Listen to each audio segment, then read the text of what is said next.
Hey y'all, happy Monday. We back at it again. First of all, always shout out to Jesus, my homeboy. Where would we be without him? Thank God we don't have to find out the answer to that question. Amen.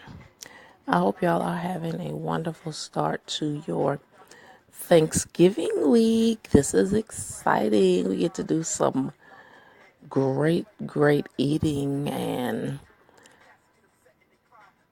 spending time with our families is going to be wonderful. I know I'm looking forward to that. And I hope that this week we focus on the thanks and the giving part. We have so much to be thankful for, to our Creator, of course, but to others that are around us. So we should be expressing that gratitude to people that we see every day, to people that help make our lives easier, our support system, our circle, our neighbors and friends, all of that good stuff. But I hope that we also focus on the giving part this year.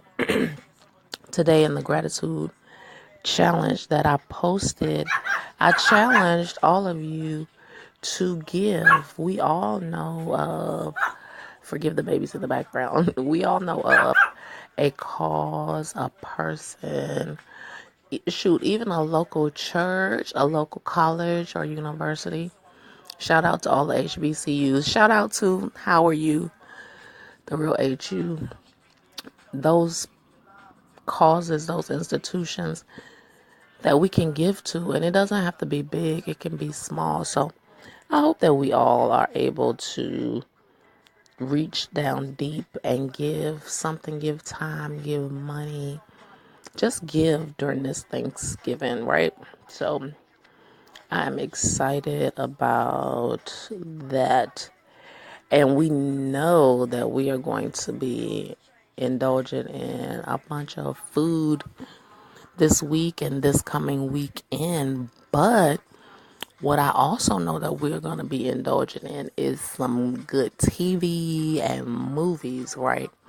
So, what I was thinking about and I want to talk about is some of this good TV that's been going on, that's been grasping my attention and probably yours also. Y'all forgive me because I am quite nasally today for whatever reason. So forgive that. But one thing that I know that a lot of my guy friends and some girls too, not to leave y'all ladies out, some of y'all are sports fans too, is football. Thanksgiving time is a big football time. And I'm just going to say this personally. I'm still not fooling with the NFL. They are super shady boots. So I have not been partaking in the games. Last year after the issue with Colin Kaepernick and the fact that he still doesn't have a job, I think is super ridiculous. Especially, I mean, the NFL has just screwed over countless guys. Mike Vick, anybody that knows me and knows me well knows that we can talk for hours just on the whole Mike Vick thing. So please don't even get me started. That's a whole separate broadcast sermon discussion conversation debate within itself. So I'm not going to even get into that. But and I'm just going to say this, meanwhile, Ray Lewis is in the Hall of Fame. Meanwhile, Adrian Peterson has a job. Hello. Meanwhile, Des Bryant and Brandon Marshall, who was Colin Kaepernick's frat brother, meanwhile, they have jobs on the same team for the same organization. Okay, who that? Right. But I'm not going to even get into it. It's just, like I said, it's just super shady. And I'm just thankful that Kaepernick is doing his thing, that Nike supports him. And a lot of us still support him. So, but, not to knock anybody, y'all enjoy yourselves or what have you. I just throwing that out there, food for thought. Holler at me, tell me what you think, whatever. But back to the fall TV. So, There are a few shows that I still cannot schedule myself around, so I'm missing some of the ones that y'all recommended, but I'm going to take a few minutes to talk about the shows that I have been getting into. So tonight, 911 comes on. Oh my goodness, that is my show. I don't think I have missed not one episode of 911, and that is definitely rare for me, but Angela Bassett is in this one, and she is a beast. So this show shows how the 911 dispatchers and the police and the firemen work together to get citizens like us out of jams, whether it's stuff of our own doing, whether it's things with the weather, natural disasters, or whatever. And it is a really good show. Angela Bassett is a beast in this show. She is a cop. She has some supervisory type of role. So she can take kind of the calls that she wants and, patrols as she sees fit or what have you. And she is so good in this. She's given us, Stella got her groove back. And Terry McMillan, Waiting to Exhale. It is so good. She is a recent divorcee of a down low brother.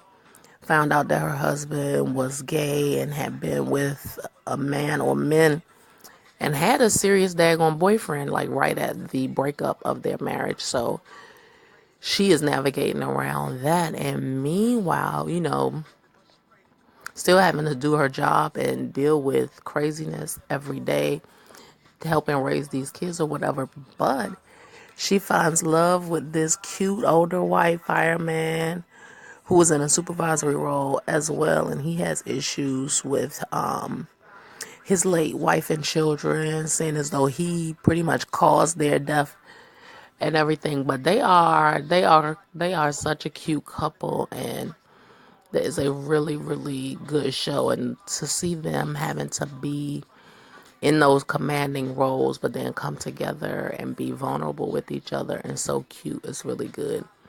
And they get into crazy stuff like having to rescue racists, and this guy had a bowel blockage and he was choking on his own poop. Then this one lady, she drove across a bridge and got herself onto a highway sign over the freeway in LA, making the horrible traffic even worse just to get her husband's attention. So they worked out their marital issues, but she went straight to jail because she pulled a pistol on a daggone EMT fireman that was trying to save her, in addition to holding up all the traffic. So that was fun.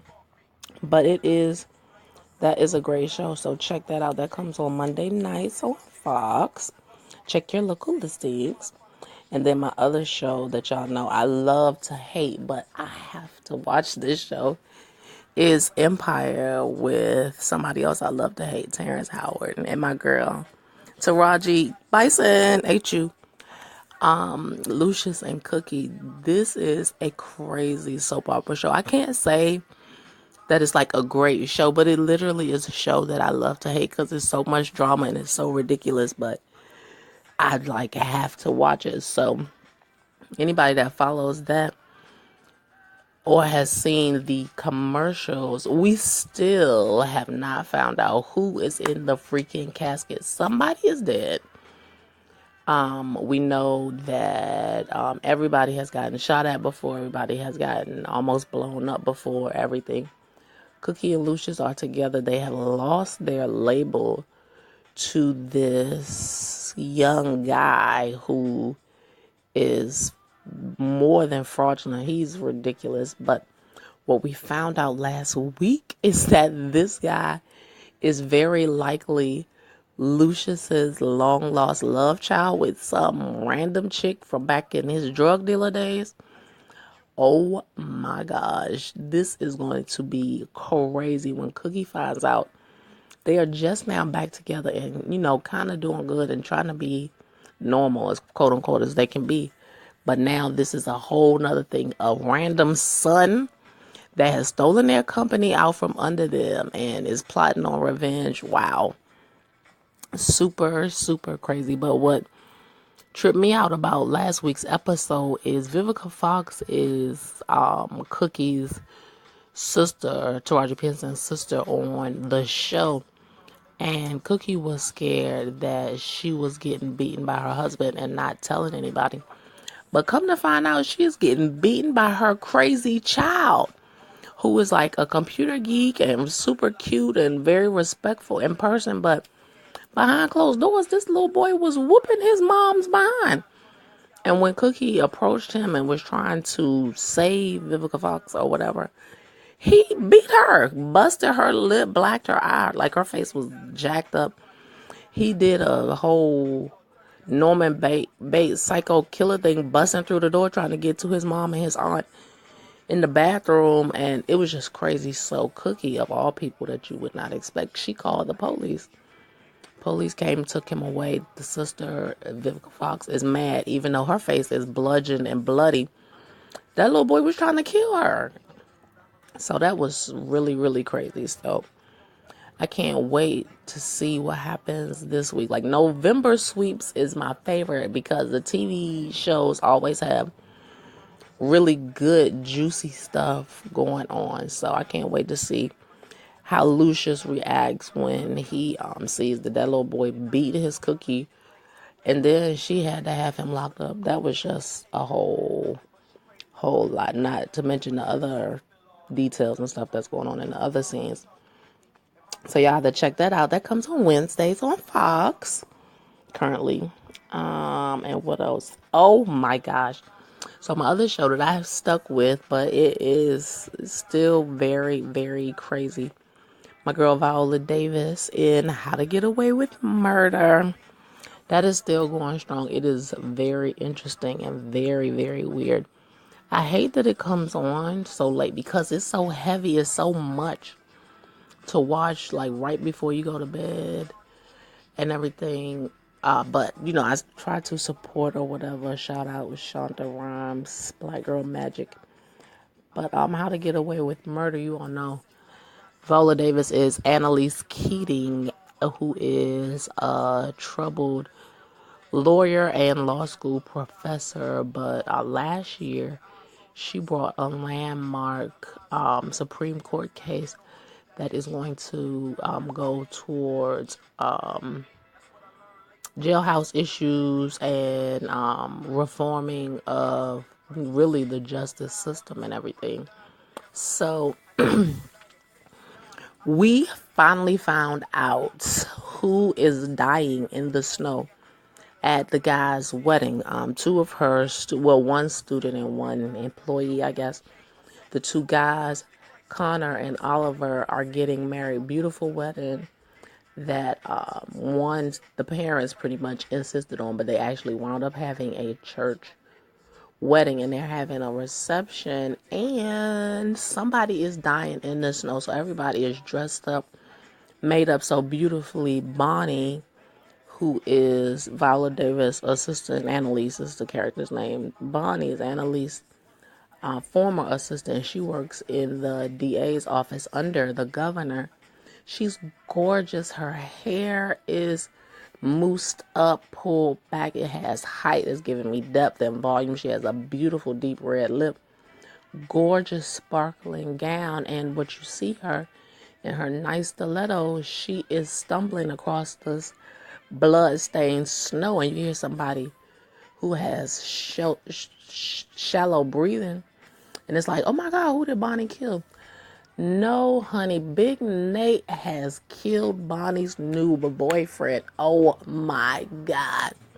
But Bonnie is ride or die. She is not like, Nate, why did you do it? She is not like trying to revive him. Okay, I know. Honey, she is right there. She helps him take his last breath, bloody, dying in the snow.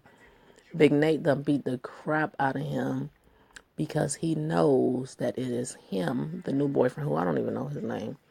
It is his fault. He set up old Nate, Big Nate's daddy, to get killed by the guards, and he was literally getting ready to get sent home. So that happened, and the crazy part about it is the little baby is with Bonnie. So you have a man bludgeoned, well, beaten to half to death, dying out in the snow. This beautiful, made up, troubled, crazy chick picking the baby up, trying to get him back inside to his mom, who was getting ready to go crazy. And this everybody's at a wedding reception. Nobody really knows what's going on. So, oh my goodness, it is a trip. Meanwhile, the new student is stalking everybody, stalking Annalise, Viola Davis, and come to find out that he is her late husband's son by his first wife. So that's just a whole lot. There's so many layers. That is such a good show. But so y'all check that stuff out. How to Get Away with Murder comes on Thursday nights on ABC. So y'all check those out. Let's support our black characters and our black shows. For whatever reason, we are still popular right now. Mainstream media is putting us out there. So let's ride this wave, enjoy this season. So I just hope y'all have a wonderful, wonderful Thanksgiving. Y'all eat real good. Y'all give real good. Y'all show y'all gratitude and thanks. Love on your family. Love on your fur babies. Love on your friends and loved ones. And just keep those good vibes coming. Love y'all, and I will holla.